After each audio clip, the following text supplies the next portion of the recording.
الصيفية تمر بسرعة، وهل تجدين نفسك تؤجلين كل شيء إلى الغد، ولكن الغد لم يأتي بعد، وهل راودك تأنيب الضمير لأنك لم تنجزي أي شيء في العطلة الصيفية؟ إذا هذا الفيديو لك. でもいいような夜だけどどよめききらめきと君も هاي جايز، كيف حالكم؟ أرجو أن تكونوا بخير. في هذا الفيديو سأحدثكم بصراحة عن الشيء الذي نعيشه جميعا في هذه الفترة، ألا هو الكسل، الخمول والتشتت، وسأعطيكم خطة حقيقية وأفكار عملية تنفذونها لتنقذون ما تبقى من عطلة الصيف وتعيشون أيام لا تنسى بإذن الله، مليئة بالإنجازات والتطور. قبل أن نبدأ الفيديو لا تنسوا تحطوا لايك، تشتركوا بالقناة وتفعلوا زر الجرس. لنبدأ أولا بالحديث عن شيء يسمى بمنطقة الراحة. هي تلك الحالة التي نشعر فيها بالراحة لأننا لا نجهد أنفسنا أبدا، لا بالتخطيط ولا لنبدأ بيوم ولا لنقوم بشيء جديد أصلا في روتيننا اليومي، فقط نعيش في دائرة مكررة أو روتين مكرر. خليني أني نعطيكم مثال واقعي من الحياة اليومية لا يمكن لأي أحد إنكار أو يكذب على نفسه أبدا أنه لم يمر بهذه الحالة. أنه مثلا تستيقظ في الصباح على ساعة متأخرة، حتى ممكن أنه تستيقظ على 11 على 10 صباحا إلى آخره، حتى ممكن حتى أنه في ناس تستيقظ على الساعة 12 عادي، كثير من الناس تقوم بها.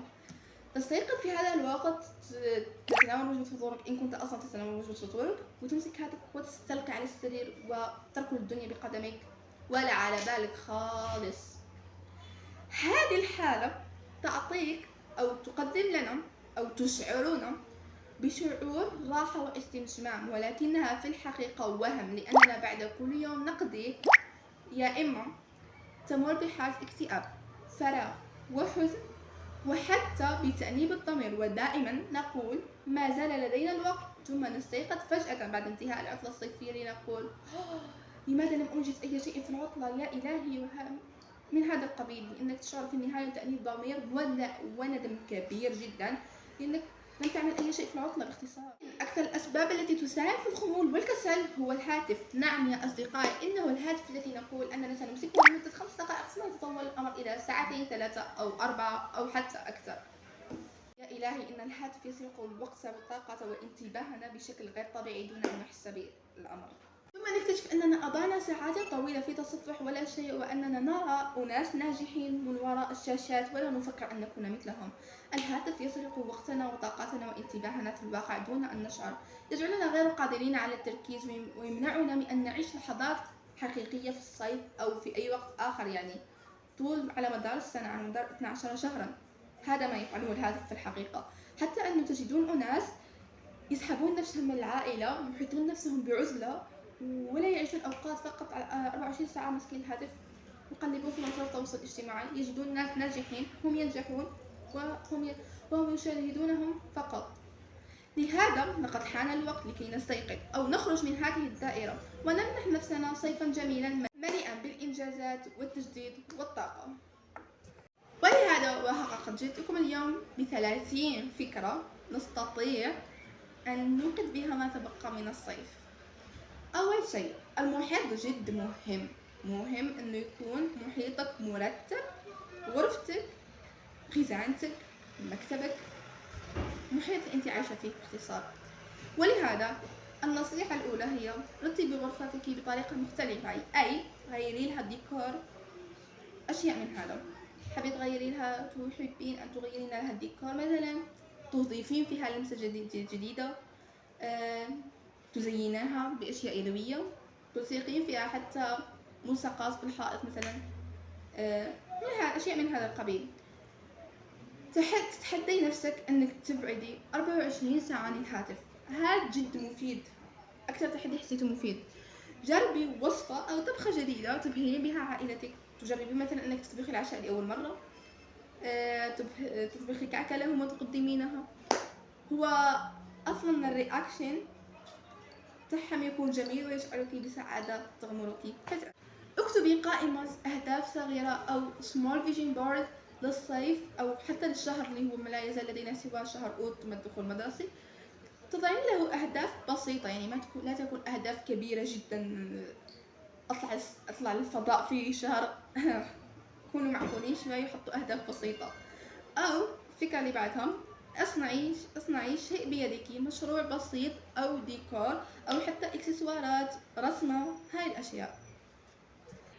جربي انك تمنحي وقت بدون تكنولوجيا، تمنحي نفسك وقت بدون تكنولوجيا ابدا، تسحبي على الموضوع، تتعلمي او فيك اللي بعدها تتعلمي كلمات جديدة من لغة حابة تتعلميها، انجليزية، فرنسية، تركية، يابانية، كورية، اي لغة حابة تتعلميها.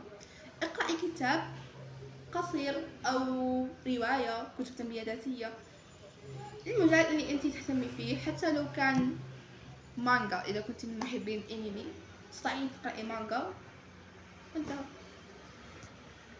حاولي انك تألفي قصة، تكتبي رواية بسيطة، قصة ولو كانت القصة عبارة عن صفحة فقط، لكن هذا الشيء ينمي خيالك أكثر ويجعلك أن ذات خيال واسع.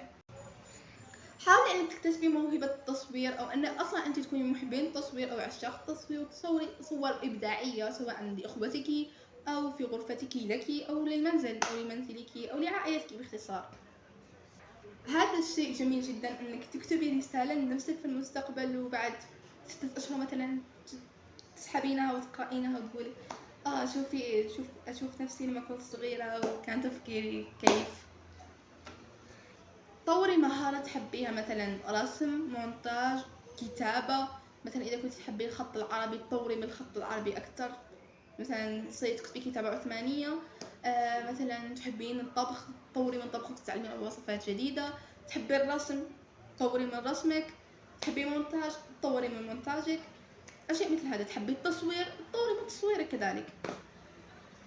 خطي انه يكون عندك يوم مثلا في الاسبوع تنظمي فيه غرفتك، خزانتك، مكتبك، يعني يوم في الاسبوع. مثلا انت عندك اسبوع من الاحد الى السبت، تقولين مثلا انه يوم الثلاثاء هو بالنسبه لي هو يوم التنظيف مثلا. جربي انك تصوري فيديو قصير ومن يومك او لقطات من يومك، وتجربي انك تعيشي دور صانع محتوى وتعملي له مونتاج لطيف هادئ، وتشوفي تجربتك مع صناعة المحتوى. ممكن انك تصيري يوتيوبر في المستقبل. نظمي، حتى تعرفوا انه حتى لما تنظموا ملفات الصور، يعني الجالوري عندكم في الهاتف، نظموه، تمسحون الصور التي لا تحتاجونها. مثلا فترة الدراسة كنتم تصورين كراريس لأصدقائكم من ناحية الدروس، مسح. جربي تتحدي نفسك يوم بدون، مثلا يوم بدون سكر، يوم بدون أكل غير صحي، يوم بدون هاتف، إلى آخره. فكري في إنشاء قناة مثلا على التيك توك، على اليوتيوب، على الانستغرام، على سناب شات، أو مدونة خاصة بك. مارسي الرياضة لأنها تحسسك بشعور جميل ونشاط وحيوية في اليوم. اكتبي قائمة بالأشياء التي تشعرين بالامتنان لها أو التي تحمدين الله عليها، مثلا ولو أنه نعم بسيطة، بس لكن الإنسان لما يتعود على النعمة تولي تأتيه كأنها من اليوميات أو من الأشياء الطبيعية في حياته، ولكنها في الحقيقة نعمة كبيرة أنعمها الله عليك. جربي أنك تغيري ستايلك أو تنسقي ملابسك بطريقة جديدة، أو تعملي شيء جميل جدا أنك تجربي أنك تتحجبي. فكرة جد جميلة في الصيف أنك تلبسي حجاب ولما تدخلي دخول مدرسي تكوني محجبة، فشيء جميل جدا. ساعدي أمك في البيت، هذا الشيء راح هي أكثر نصيحة حتعجب الأمهات. حاولي انك تصنعي اجواء عائليه، حتى لو انه انتوا في العاده ما تصنعوا اجواء عائليه، ولكن مثلا انت قولي انه جيبي لعبه تكون لعبه جماعيه تجمعين عليه العائله، اخوتك، امك، ابوك، وتقولي لهم هيا نلعب. او تجيبي مسلسل وتحطيه وكلنا لازم نشاهد هذا المسلسل مع بعض. تجيبي سناك وتحطيه على الطاوله، تجمعي عائلتك وتمروا باجواء لطيفه وهادئه. جربي انك تخرجي مع صديقاتك، يعني لا تبقي في عزلة البيت. حتى لو مثلا جربوا فكرة انكم تلبسوا نفس اللون، تلبسوا نفس الملابس، شيء من هذا القبيل. يعني هاي الاشياء اللي تصنع جو لطيف خفيف تكون جميلة جدا، وتكون تصنع جو مرح ما بينكم يعني. حاولي انك تزيدي علاقتك مع الله وتصلي، تزيدي مواعيد الصلاة دائما، يعني لا تأخري عليها أبدا، يعني تصلي صلاة في وقتها. تحاولي انك تحفظي قرآن، تكتبي مثلا أو حتى تقرأي ورد من القرآن في اليوم، مثلا صفحة كل يوم، تعملي أكثر من ختمة في الصيف كما تريدين. ما زال هناك وقت، فقط قرار صغير اليوم قد يغير ما تبقى من العطلة الصيفية كلها. لا تنتظري المزاج أو الحماس، ابدأي بشيء بسيط وسترين الفرق بعد أيام قليلة. اكتبوا لي في التعليقات أي فكرة عجبتكم أكثر وكم تبقى لكم من عطلة الصيف، ولا تنسوا تشتركوا في القناة لأن هدفنا كما قلنا في الفيديو اللي فات 150 مشترك. ومع السلامة، نلتقي في فيديوهات لاحقة.